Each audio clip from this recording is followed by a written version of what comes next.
Merhaba arkadaşlar, kanalıma hoş geldiniz. Gördüğünüz gibi yeni bir çalışmayla karşınızdayım. Bu büstiyeri sizin için hazırladım. Daha önce çantasını yapmıştım. Bu çantayı yapmıştım size. Şimdi bu büstiyeri hazırladım. Size iyi seyirler diliyorum. Kanalıma abone olmayı, bildirimleri açmayı ve yorum yapmayı unutmayın arkadaşlar. Yorumlarınızı çok önemsiyorum. İyi seyirler diliyorum.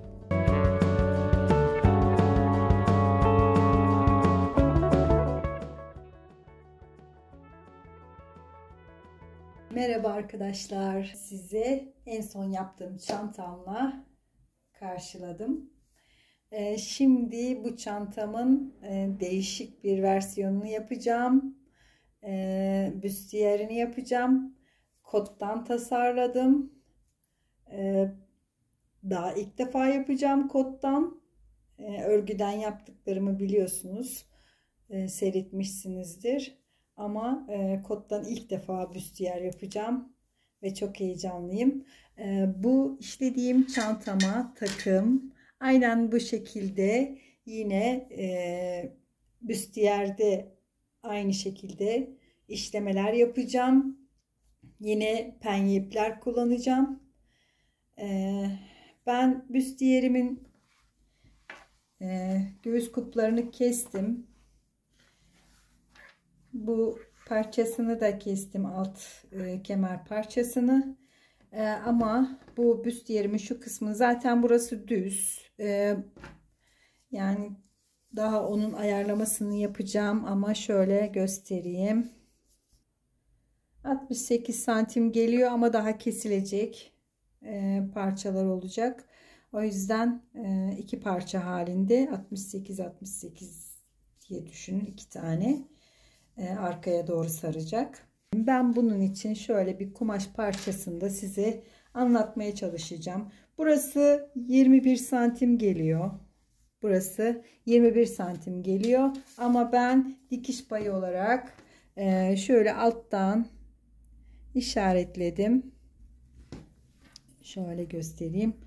Bu şekilde işaretledim. Orayı da sayarsak daha fazla dikiş payı koydum arkadaşlar. Orayı da sayarsak 22 santim geliyor arkadaşlar. İşte 1 santim dikiş payı koymuşum. Eski kullanmadığınız sütyenlerden içine dikebilirsiniz. Şimdi şöyle kumaşımı ikiye katladım ve buradan bu şekilde 21 santim olacak şekilde işaretleyerek böyle geldim. Ben bunu daha küçük yapabilirim. 19 santim yapayım ben.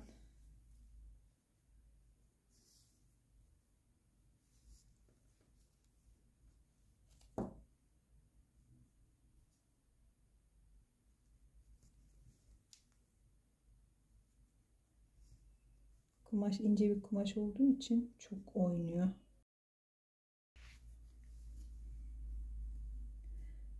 Burasını böyle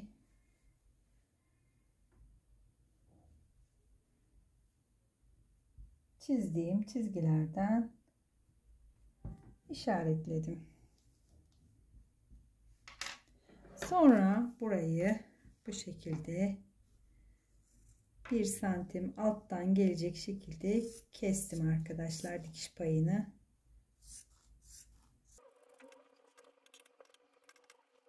Ben de çok iyi dikiş bilmiyorum aslında arkadaşlar, ama bildiğim kadarıyla benim gibi bilmeyenler benden cesaret alarak yapsınlar diye anlatmaya çalışıyorum. Böyle ikiye katladım.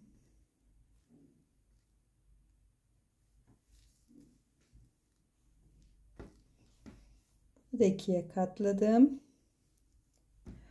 Sonra burayı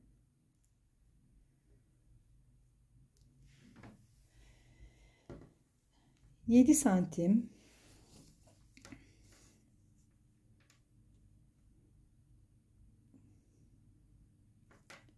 olacak şekilde işaretledim.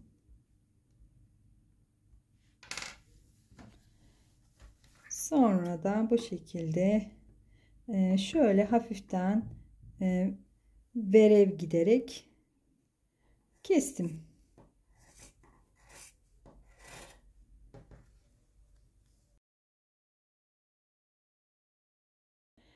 Bunu sonra buradan iğneledim. İğnelerimizi de takayım tam olarak.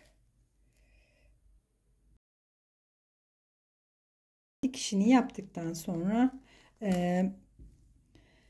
penye iplerimi bu şekilde yerleştirerek işleyeceğim arkadaşlar. Burasını sivri tutmaya çalışacağım ki böyle göğüs kupları ortaya çıksın.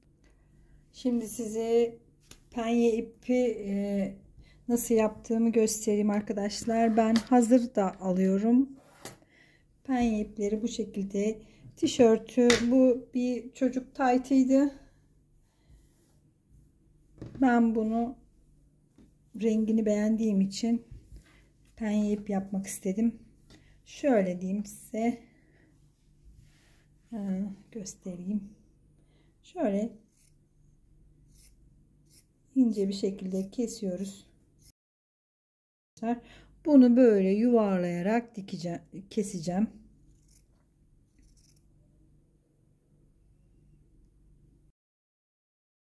Sonra gördüğünüz gibi bu şekilde yaptığınız zaman penyemiz incelmeye başlıyor arkadaşlar. Bir ip haline alıyor.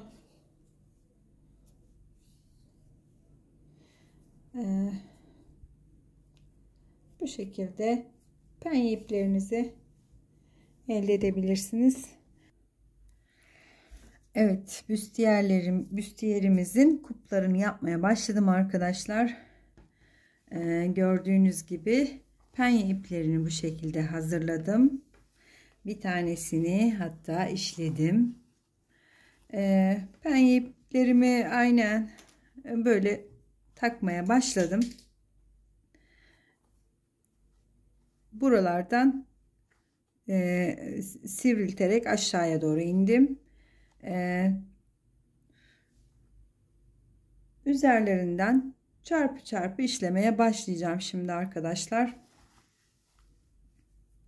Bilmiyorum, çok güzel görünüyor. Aralarındaki işlemeleri de çantamdaki gibi işlersem çok şık bir büstiyer olacak arkadaşlar. Böyle önce bir buradan sağlamlaştırıyorum.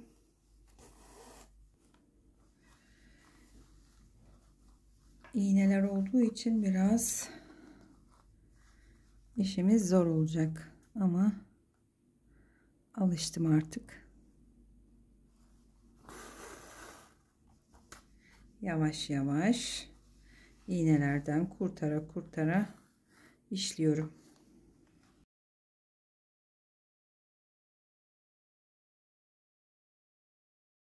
Bu şekilde şuraya geçeyim.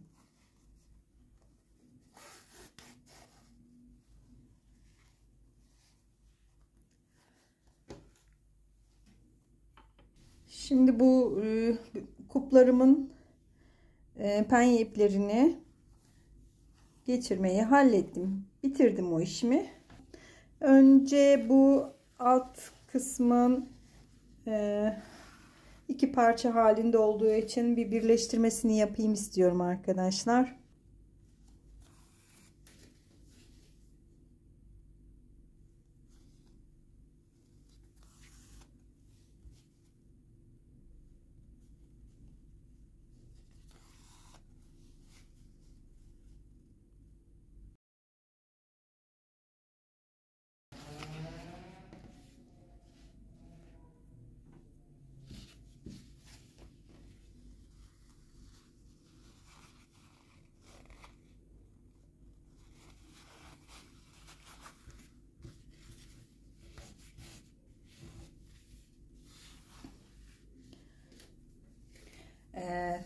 Şöyle uzun uç kısımlarında parçalar bırakacağım.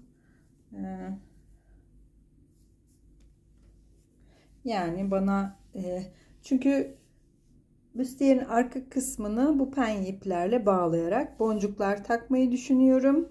4 tane penye ipin burada kullandığım iplerin renklerini hepsini buraya işleyeceğim ve onları arkada tek tek bağlamayı düşünüyorum.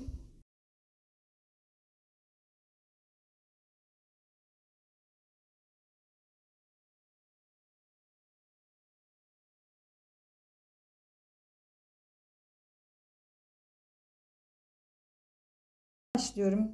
4 tane ipimiz var. Alt kısmına astar geçeceğim. Ama alt kısmına astarımı bu şekilde dikerek geçeceğim arkadaşlar. Bu şekilde astarını da alt kısmına geçip iğneleyeceğim. Öyle yapmayı düşünüyorum.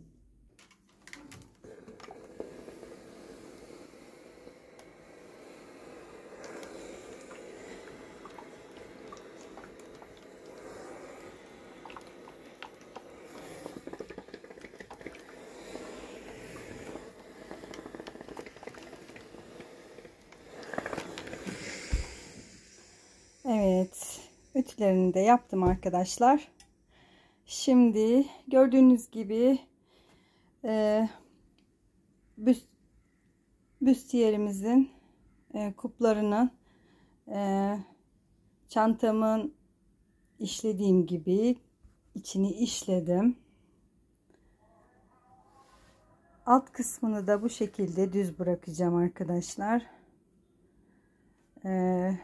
Şimdi birleştirme aşamasına geçiyorum. Astar kesimi ve birleştirmesini yapacağım. Evet arkadaşlar, şimdi astar kesimini yapacağım. 21 santim ayarladım. Bu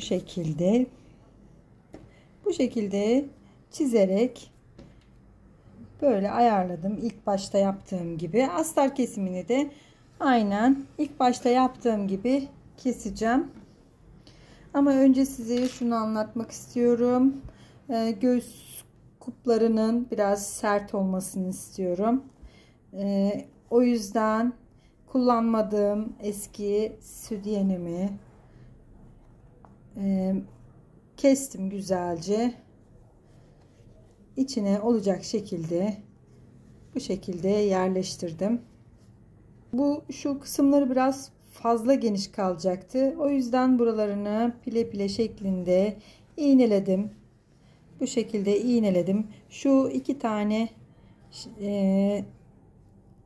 penye ipimizin arasındaki kalan boş kısmı şöyle birbirine yaklaştırarak oralarda küçük bir pens yaptım arkadaşlar. Ki yukarıda bir bombe oluştursun diye. O yüzden şöyle bir bombe, yani şöyle bir yuvarlaklık oluşturdu. Zaten ortasından da pens yaptığımız için daha kolay bir bombe oluşturduk arkadaşlar. Şimdi bunun kesimini yapacağım.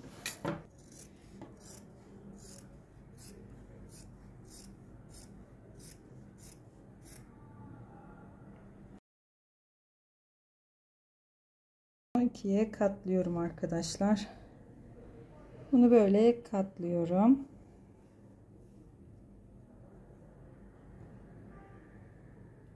Bunu şöyle yapayım.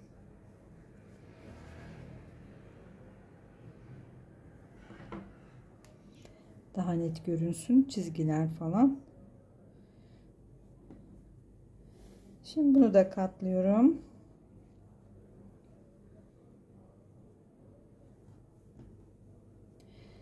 Bunların ikisini üst üste koyuyorum. Buradan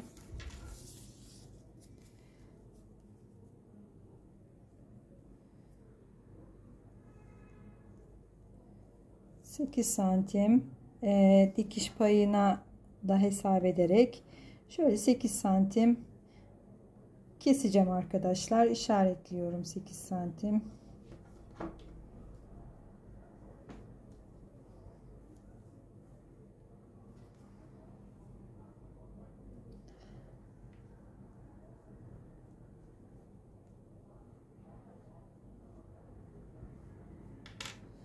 Evet, ikisini beraber bu şekilde keseceğim.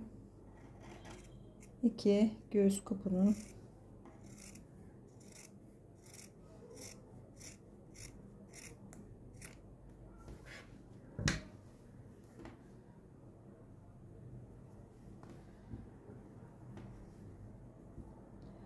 şöyle işte bu kısımlarını da böyle iğneliyoruz.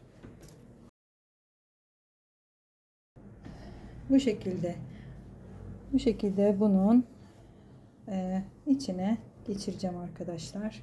Şöyle burayı iç kısmına alıp böyle geçireceğim. İç kısmı da bu şekilde görünecek. Pamuklu kumaş olmasına dikkat ettim. Ya da penye bir kumaş olabilir. Çünkü terlediğimiz zaman çekmesi açısından güzel olur arkadaşlar. Bu şekilde kumaşımı serdim yeri. Gördüğünüz gibi elimde kameramı aldım. Size gösteriyorum. Etrafından keseceğim. Astarımı o şekilde dikeceğim arkadaşlar.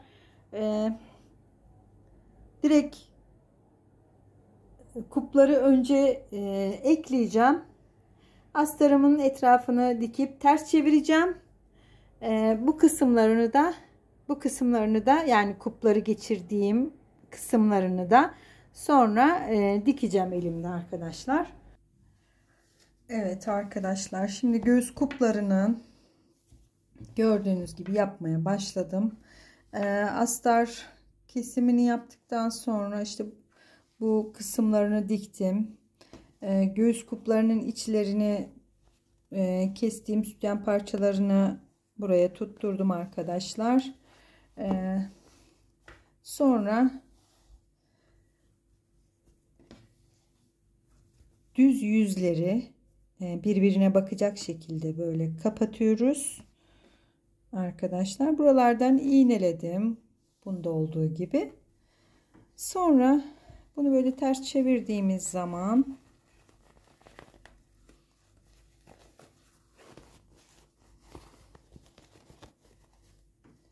gördüğünüz gibi astarımızı hazırlamış olacağız.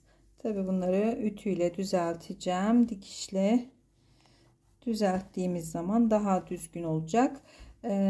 Bu kısımdan da şu aradan tekrardan şöyle bir iki tane çizgi dikiş tutturabilirim ya da böyle küçük küçük parça parça tutturabilirim.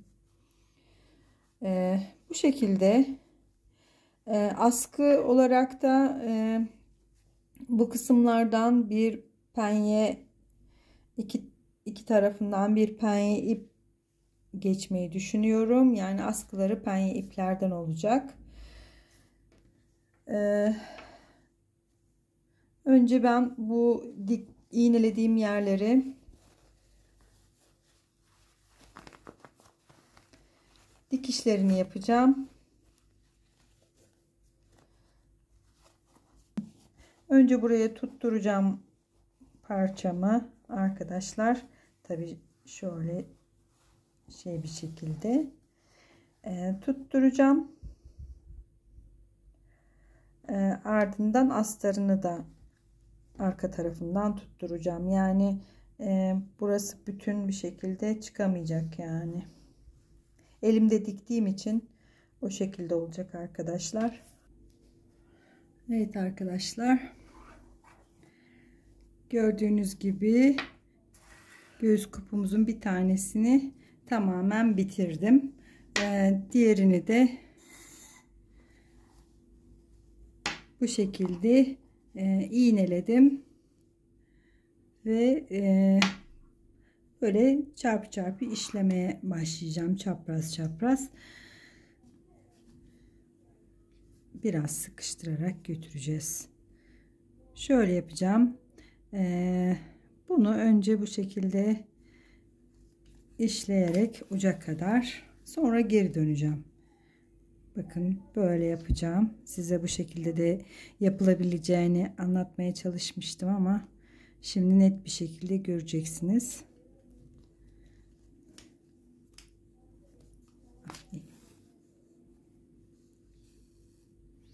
kumaşından, astarından kaynaklanıyor arkadaşlar.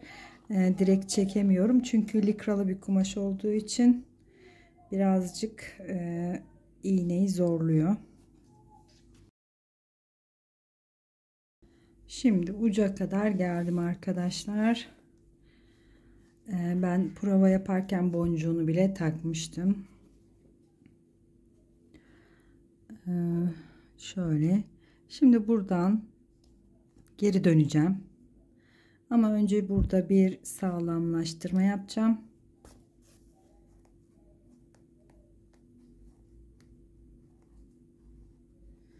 Buradan bir kez daha aynı yere batacağım.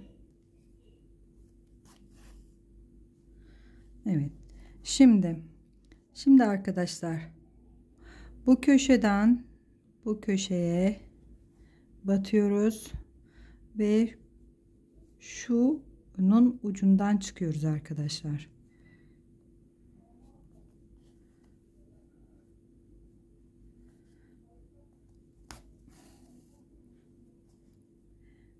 Gördüğünüz gibi bir çapraz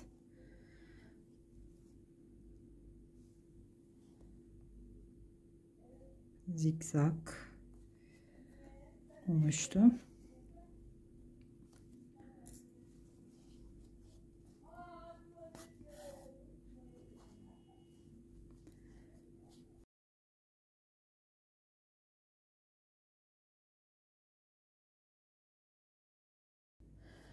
Şimdi son bölüme geldik arkadaşlar.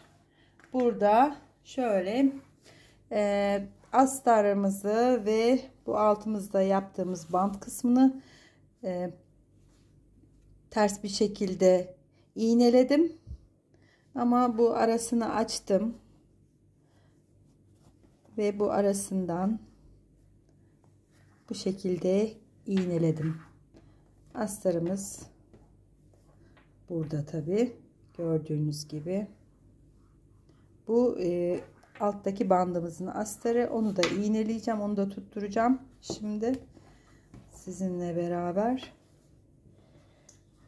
Bu kısmını iğneledim ama bayağı bir zorlandım iğnelerken.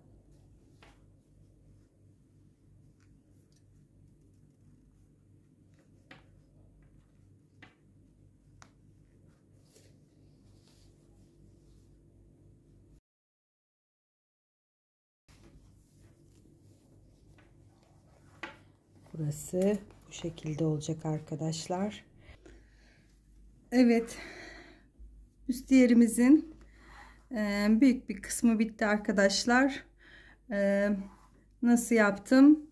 Ters bir şekilde alt kısmındaki bu bandı ters bir şekilde süt iğnemizi içine oturtturarak yerleştirdim ve kuplarını bu bandın kenarına diktim arkadaşlar.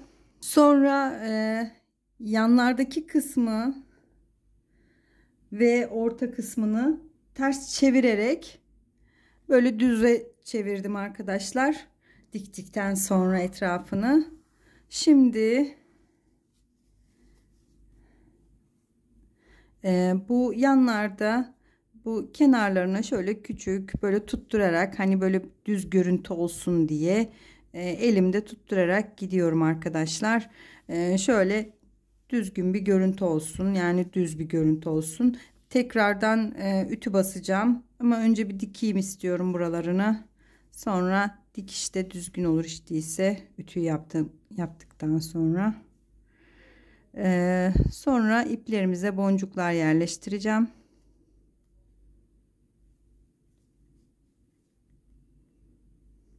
Değişik bir çalışma oldu arkadaşlar. İnanın çok güzel oldu. Tavsiye ederim yapmanızı.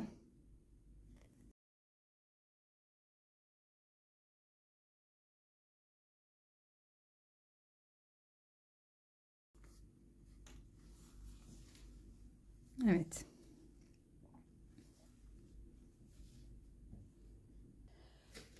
Evet, videomuzun sonuna geldik arkadaşlar. Gördüğünüz gibi büstiyerimi tamamladım.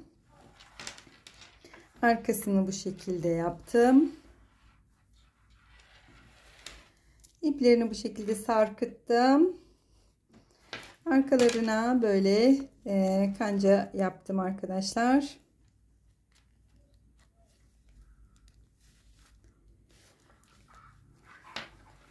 Ve çok güzel bir büstiyer oldu arkadaşlar.